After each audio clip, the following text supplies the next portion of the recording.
Hola chicas, buenas tardes. Espero se encuentren todas bien. Vamos a iniciar el tema del día de hoy, que es la historia de la salvación y que es el tema 1.4. Vamos a iniciar con la oración a la Sagrada Familia. Sagrada Familia de Nazaret, ayúdanos a ser instrumento de paz. Concédenos que el amor fortalecido por la gracia sea más fuerte que las debilidades y las pruebas que como familia a veces pasamos. Que siempre tengamos a Dios en el centro de nuestros corazones y seamos testigos de su amor. Amén. Muy bien, el objetivo de esta clase es presentar un breve recorrido de la historia de la salvación que se nos narra en la Biblia. Vamos a hablar, vamos a hacer como un resumen de lo que es la historia de la salvación. En las siguientes clases vamos a ver un poco más detenidamente las historias de Abraham y de Moisés, de todos los patriarcas, pero ahorita es algo a grandes rasgos. Aquí el objetivo es de que entendamos todo el trabajo que Dios ha hecho por nosotros, por nuestra salvación, y cómo se ha presentado Él, cómo Él es el que toma la iniciativa siempre para el pueblo elegido y cómo Él está aferrado a darnos a nosotros esa salvación. A veces, por más que Él nos muestra esas señales o esas maneras o esos caminos para podernos salvar, nosotros somos los que no nos queremos salvar. Pero Dios no se cansa y hasta el último día de nuestra vida, Él va a estar al pendiente de que nosotros aceptemos esa salvación. Y pues bueno, aquí pide que empecemos leyendo un versículo que es el libro de Isaías, capítulo 55, versículo 8, que dice: mis pensamientos no son sus pensamientos, ni sus caminos son mis caminos. A lo mejor para nosotros sería mucho más fácil que Dios nos diera las cosas de una manera mucho más sencilla, sin necesidad nosotros de sufrir, sin necesidad de batallar, sin necesidad de que nos duela nada. Sin embargo, Dios nos tiene que enseñar paulatinamente cómo podemos alcanzar nuestra salvación.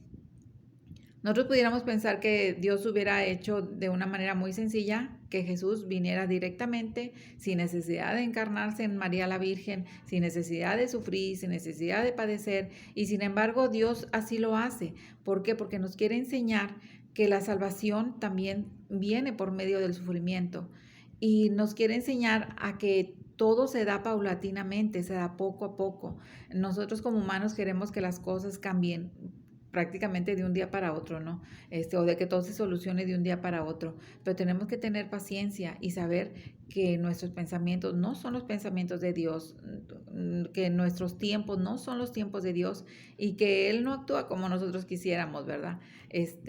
La manera como nosotros quisiéramos que Él actuara, pues es muy diferente a la manera como Él actúa, porque Él sabe mucho mejor que nosotros por qué pasan las cosas y por qué suceden de tal manera. Entonces, pues bueno, Dios nos empieza a mostrar a nosotros la historia de la salvación poco a poco, para que nosotros podamos entender como hombres y mujeres, como seres humanos, todo el esfuerzo que Dios ha hecho para que tú y yo nos salvemos, para que tú y yo tengamos una salvación. Entonces, pues bueno, para empezar, pues, ¿qué es la historia de la salvación? La historia de salvación, pues es precisamente ese proceso que Dios Padre ha hecho para que nosotros entendamos de qué manera nos podemos salvar, ¿sí? Entonces, Dios crea al hombre por amor. Vamos a iniciar ahora, así como dicen, por el principio. La historia de salvación inicia pues con la creación del mundo, con la creación del cielo, de la tierra, de las cosas que hay en ellos y pues con la creación pues del hombre y de la mujer. Dios Padre pone al servicio del hombre todo lo que ha creado, todo lo que hay en la naturaleza, todos los animales. El hombre no tenía que trabajar, no tenía que hacer nada por su alimento, solamente tenía que disfrutar prácticamente pues de la vida. Pero pues el hombre se encontraba triste y pues sabemos que Dios ve la necesidad del hombre, lo hace caer en un sueño profundo y pues de su costilla saca la manera de hacer a Eva. Entonces está ya ahora sí Adán y Eva. Les digo, ahorita vamos a ver así como a grandes rasgos, ¿eh? Entonces les voy a hablar muy a grandes rasgos de la historia de la salvación. Entonces está ahora sí Adán y Eva, están en el paraíso, no tienen que trabajar, están muy cómodamente y Dios solamente les da un mandamiento. ¿Cuál es ese mandamiento? Que no coman, ni siquiera lo prueben del árbol que se encuentra en medio del jardín. Entonces, o en medio del Edén, ¿verdad? Entonces, ese árbol, ¿cuál es? El árbol de la ciencia del bien y del mal. No es un manzano, no es un fruto en específico, solamente es, en la Biblia dice, es el árbol de la ciencia del bien y del mal. Entonces en eso pues sabemos que aparece la serpiente, seduce a Eva y le dice que no es cierto, que van a morir, porque para esto Dios les dice, si lo prueban, van a morir. Entonces dicen, ni siquiera lo prueben ese árbol, ¿verdad? Entonces la serpiente viene pues le da esa tentación a Eva, Eva toma del fruto, lo come y le da a su marido. Entonces ahí vemos que viene ahora el descubrimiento de Dios cuando les llama y ellos dicen, nos dio vergüenza porque estamos desnudos. Entonces ahí Dios dice, a ver, ¿cómo está eso que les dio vergüenza? Porque en ese tiempo no había ese tipo de sentimientos, ¿verdad?